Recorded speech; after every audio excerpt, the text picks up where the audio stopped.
உன் வாழ்க்கையில எந்த முடிவெடுத்தாலும் அந்த முடிவு 20 வருஷம் தாண்டி நீ எடுக்கிற முடிவு சரிதானான்னு யோசிச்சு பாரு. 20 வருஷம் தாண்டி நான் எடுத்த முடிவில் எந்த தப்பும் இல்லை, சரியான முடிவுன்னு இன்னைக்கு உன் மனசு சொல்லுன்னா பரவாயில்ல. நாளை யாரும் யோசிக்கிறது இல்லை. ரொம்ப ரொம்ப கவனம், ரொம்ப கவனம். அம்மா நான் சொல்றேன், உன் கல்யாணத்துக்கு 3 பேர் உன் கல்யாணத்துக்கு ரொம்ப முக்கியம். ஒன்று கர்த்தர் முக்கியம். உன் கல்யாணத்தில் கண்டிப்பாக ஆண்டவர் இருக்கணும். யார் இல்லைனாலும் உன் கல்யாணத்துக்கு ஆண்டவர் இருக்கணும். அது ஆண்டவருடைய சம்மதத்தோட ஆண்டவருடைய ஆசீர்வாதத்தோடு நடக்கணும். 2வது, உன் கல்யாணத்துக்கு கண்டிப்பாக உங்கள் அம்மா அப்பா இருக்கணும். இது உனக்கு ஆசீர்வாதம்.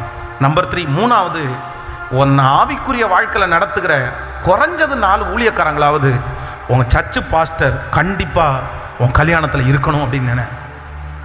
இது உனக்கு ஆசீர்வாதம். Be careful. நீ எடுக்கிற முடிவில் ரொம்ப ஜாக்கிரதையா